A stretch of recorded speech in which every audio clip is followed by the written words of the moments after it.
Hey guys, welcome back to my channel अर्थशास्त्र की नगरी। सो गाइस, इससे प्रीवियस वीडियो में मैं आपको जो है बेरोजगारी वाले चैप्टर तक जो है मोस्ट इंपॉर्टेंट क्वेश्चन बता चुका हूँ। 3 पार्ट में जो है भारतीय अर्थव्यवस्था और विकास के जो है बना चुका हूँ, जिसमें मैंने जो है मोस्ट इंपॉर्टेंट क्वेश्चंस बताए हैं चैप्टर वाइज। आई होप आपने जो है उस वीडियो को बहुत ही अच्छे से देख लिया होगा और उन क्वेश्चन की प्रिपरेशन जो है आप कर रहे होंगे। आज हम जो बात करने जा रहे हैं गाइज, वो आपकी आज ये पूरी भारतीय अर्थव्यवस्था और विकास जो है खत्म हो जाएगी। इस वीडियो के अंदर हम जो है आधारिक संरचना वाला चैप्टर, पर्यावरण वाला चैप्टर और भारत, पाकिस्तान और चीन वाला जो चैप्टर है, इन चैप्टर्स के मोस्ट इंपॉर्टेंट क्वेश्चंस के रिगार्डिंग जो है हम बात करने वाले हैं। सो गाइस, सबसे पहले अगर हम बात करें आधारिक संरचना वाले चैप्टर की, तो आप सभी जानते हैं इस चैप्टर के अंदर से जो है ऊर्जा वगैरह का जो टॉपिक है वो प्रॉपर सीबीएसई ने जो है डिलीट कर दिया है। तो इसमें देखिए 2 ही टॉपिक थे, एक थे ऊर्जा और दूसरा है हेल्थ। अब बात हुई ये ऊर्जा वगैरह तो जो है आपका खत्म हो चुका है, तो क्या रह गया? तो रह गया हेल्थ। ठीक है, स्वास्थ्य वाला जो है इसमें आपका टॉपिक रह गया।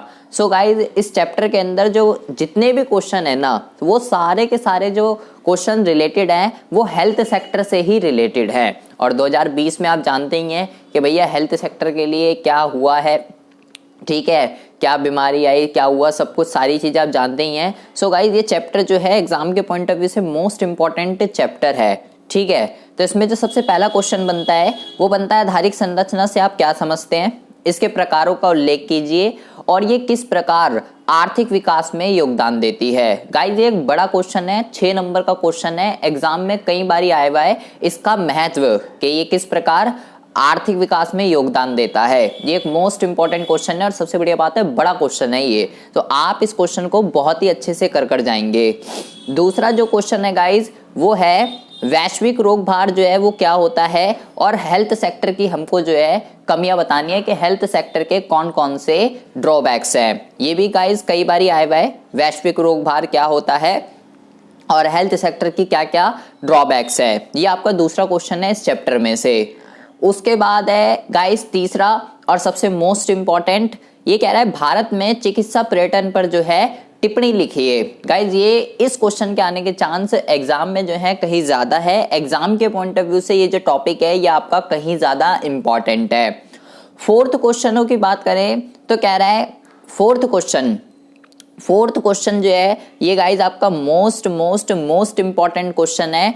कह रहा है भारत में स्वास्थ्य देखरेख शहरी, ग्रामीण और धनी निर्धनों में असमानता से ग्रसित है, व्याख्या कीजिए। ये एक मोस्ट इंपॉर्टेंट क्वेश्चन है कि हेल्थ सेक्टर जो है रूरल, अर्बन और पुअर और नॉन पुअर जो है इस तरीके से जो है इनइक्वालिटी दिखाता है। तो इसके बारे में आपको प्रॉपर आप सपोर्ट मटेरियल से भी पढ़ सकते हैं, उसमें भी आपको इसका आंसर मिल जाएगा। अदरवाइज आप टीआर जैन वाली बुक में भी है, उसमें से भी आप इसको पढ़ सकते हैं। लेकिन ये एक मोस्ट इंपॉर्टेंट क्वेश्चन है, इस क्वेश्चन के आने के चांस इस बार एग्जाम में जो है वो कहीं ज्यादा है। इसके अलावा क्वेश्चन नंबर 5 अगर हम बोले तो कह रहा है भारत में जो है निजी क्षेत्र में स्वास्थ्य आधारिक संरचना की स्थिति बताइए। मतलब हेल्थ सेक्टर में जो है प्राइवेट सेक्टर की किस तरीके की अभी सिचुएशन है। गाइज, ये क्वेश्चन जो 5वां है प्राइवेट और सरकारी दोनों में आ सकता है। यहाँ पे ये प्राइवेट में पूछ रहा है, लेकिन इसका अपोजिट भी आ सकता है कि गवर्नमेंट सेक्टर की उसमें जो है किस तरीके के हालात हैं, बट ज्यादा जो चांसेस है वो प्राइवेट वाले के हैं। इसके अलावा कह रहा है स्वास्थ्य देखरेख में गैर लाभकारी संस्थाओं के योगदान की व्याख्या कीजिए। ये भी एक मोस्ट इंपॉर्टेंट क्वेश्चन है। पहले तो आपको ये पता होना चाहिए गैर लाभकारी संस्थाएं कौन सी हैं हेल्थ सेक्टर्स के अंदर, उसके उदाहरण भी आपसे पूछे जा सकते हैं, या ये किस तरीके से कंट्रीब्यूशन करती हैं हेल्थ सेक्टर में, उसके बारे में भी आपसे एग्जाम में पूछा जा सकता है। क्वेश्चन नंबर 7 की बात करें तो ये एक मोस्ट इंपॉर्टेंट क्वेश्चन है वुमेन के ऊपर। क्वेश्चन गाइस चाहे बेरोजगारी चैप्टर में हो, किसी भी हो, चाहे शिक्षा के अंदर हो, बेरोजगारी के अंदर हो या हेल्थ सेक्टर के अंदर हो, शिक्षा के ऊपर और महिलाओं के ऊपर ये गाइस क्वेश्चन कंपलसरी है, मतलब महिलाओं की शिक्षा के ऊपर। तो जैसे मैंने एक प्रीवियस भी क्वेश्चन लिखवाया हुआ है कि महिलाओं का सशक्तिकरण उसके रोजगार से संबंधित है ना, तो वुमेन के ऊपर गाइस क्वेश्चन कंपलसरी। अब यहाँ पे कह रहा है महिलाओं का स्वास्थ्य कैसे एक बहुत चिंता का विषय बन गया है। ये हेल्थ सेक्टर के ऊपर जो है आपसे क्वेश्चन पूछा गया है कि आखिर क्यों फीमेल्स की जो हेल्थ है वो एक चिंता का विषय बन गया है। इसके बारे में ये एक बहुत ही अच्छा क्वेश्चन है, रिसेंटली अपडेटेड क्वेश्चन है, एग्जाम में आ सकता है। इसके अलावा कह रहा है एक अच्छे स्वास्थ्य के आवश्यक सूचक कौन कौन से हैं। ये 3 नंबर का क्वेश्चन एग्जाम में कई बारी रिपीटेड है। और भारतीय चिकित्सा की 6 प्रणालियों के नाम बताइए। ये तो 1 मार्क्स का क्वेश्चन एग्जाम में 1000 बारी आया हुआ ही है। सो गाइज इस चैप्टर से जो आपके क्वेश्चन बनते हैं ये 9 क्वेश्चन है। और ये चैप्टर के अंदर आप देखेंगे मोस्टली जो क्वेश्चन है सारे के सारे हेल्थ सेक्टर से ही रिलेटेड है, क्योंकि ऊर्जा वाला तो आने का नहीं है। ठीक है, तो मैंने यहाँ पे जो जितने भी हेल्थ सेक्टर से रिलेटेड जितने भी एक्सपेक्टेड क्वेश्चंस हो सकते थे वो सारे के सारे मैंने गाइज यहाँ पे आपके लिख दिए हैं। आप इन क्वेश्चंस को बहुत ही अच्छे से प्रिपेयर कीजिएगा एग्जाम के पॉइंट ऑफ व्यू से। ये वाला जो चैप्टर है और ग्रामीण विकास वगैरह वाला जो चैप्टर है ये गाइज सारे के सारे जो चैप्टर हैं ये मोस्ट इंपॉर्टेंट चैप्टर है। एग्जाम में इनके आने की पॉसिबिलिटी कहीं ज़्यादा है। तो बिना बकवास किए हम अगले चैप्टर की बात करते हैं। अगला जो चैप्टर है वो है आपका पर्यावरण वाला। तो इसके अंदर जो पहला क्वेश्चन बनता है वो कहता है धारणीय विकास क्या है और भारत में धारणीय विकास की प्राप्ति के लिए उपयुक्त उपाय या रणनीतियों की व्याख्या कीजिए। ये भी एक बड़ा क्वेश्चन है। ठीक है, 4 से 6 मार्क्स में ये क्वेश्चन कई बार एग्जाम में पूछा जाता है। अदरवाइज धारणीय विकास का मीनिंग तो एग्जाम में आ ही जाता है। गाइस इसके धारणीय विकास के हिंदी में 2 से 3 नाम है, तो आपको सारे पता होने चाहिए। पता चला आप धारणीय विकास पढ़ के जा रहे हो एग्जाम में सतत विकास लिख कर आ जाओ और आप क्या हो ये क्या दिक्कत है। तो गाइस इसके कई सारे नाम हैं, तो आप इन सारे नामों को बहुत ही अच्छे से पढ़कर जाएंगे। इसके अलावा question number 2 most important question है। कह रहा है पर्यावरणीय संसाधनों की मांग और पूर्ति के उत्क्रमण की व्याख्या कीजिए। ये आपको इसका आंसर प्रॉपर सपोर्टिंग मटेरियल से मिल जाएगा, अदरवाइज टीआर जैन की बुक में भी ये लिखा हुआ है। बट गाइज एक मोस्ट इंपॉर्टेंट क्वेश्चन है, एग्जाम में इसके आने की पॉसिबिलिटी कहीं ज्यादा है। क्वेश्चन देखो यहाँ पे मैं आपको बता दूं क्वेश्चन नंबर 2 और क्वेश्चन नंबर 3 कह रहा है समझाइए कि नकारात्मक पर्यावरणीय प्रभावों की अवसर लागत उच्च क्यों होती है। ये दोनों जो क्वेश्चन है गाइस इसमें से कंपलसरी है कि एक ही आएगा। ठीक है, लेकिन इन दोनों क्वेश्चन के आने के चांस एग्जाम में कहीं ज्यादा है। बुक में भी आपको मिल जाएगा और सपोर्ट मटेरियल में भी आपको इसका आंसर मिल जाएगा। इसके अलावा हम बात करें क्वेश्चन नंबर 4 की, तो क्वेश्चन नंबर 4 जो है इसमें आपसे अर्थ पूछ सकता है। और गाइस यहाँ पे मैंने जितने भी लिखे हैं चारों, जिसमें से पहला तो मोस्ट इंपॉर्टेंट है, अवशोषण और वहन क्षमता क्या होती है। ये तो एक मोस्ट इंपॉर्टेंट टॉपिक है, आप कोई सा भी पेपर उठा लीजिए इसमें आपको ये मिलेगा ही मिलेगा। ये मोस्ट इंपॉर्टेंट है, दोनों क्या होते हैं इसमें क्या डिफरेंस है ये भी आपसे पूछा जा सकता है। संसाधनों का अत्यधिक उपयोग और संसाधनों का दुरुपयोग क्या होता है पूछा जा सकता है। इसके उदाहरण भी आपसे पूछे जा सकते हैं कि अत्यधिक उपयोग का उदाहरण बताइए, दुरुपयोग का उदाहरण बताइए। ग्लोबल वार्मिंग क्या होती है और ओजोन अवशय जो है वो क्या होता है। ये सारे ऐसे टॉपिक है गाइस एग्जाम के पॉइंट ऑफ व्यू से रिपीटेड है, जिसमें से फर्स्ट वाला और सेकंड वाला ये दोनों एग्जाम में कई बार आए हुए हैं। ठीक है, रिपीटेड है। मैं ये नहीं कह रहा ये इंपॉर्टेंट नहीं है, ये भी बहुत ही ज्यादा इंपॉर्टेंट है, तो आप इसको अच्छे से करके जाइएगा।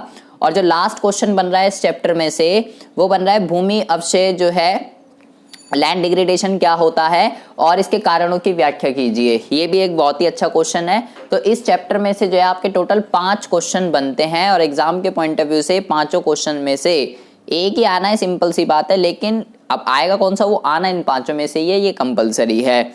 इसके अलावा अगर हम बात करें आपका भारत पाकिस्तान और चीन वाले चैप्टर से, इसमें आपके कौन कौन से क्वेश्चंस बनते हैं। देखिए पूरी बुक के अंदर हमने भारत के बारे में ही पढ़ा है, तो भारत के बारे में तो आप अच्छा खासा लिख सकते हो। तो पहला क्वेश्चन ये बनता है उन कारकों का मूल्यांकन कीजिए जिनके आधार पर चीन में तीव्र आर्थिक विकास हुआ।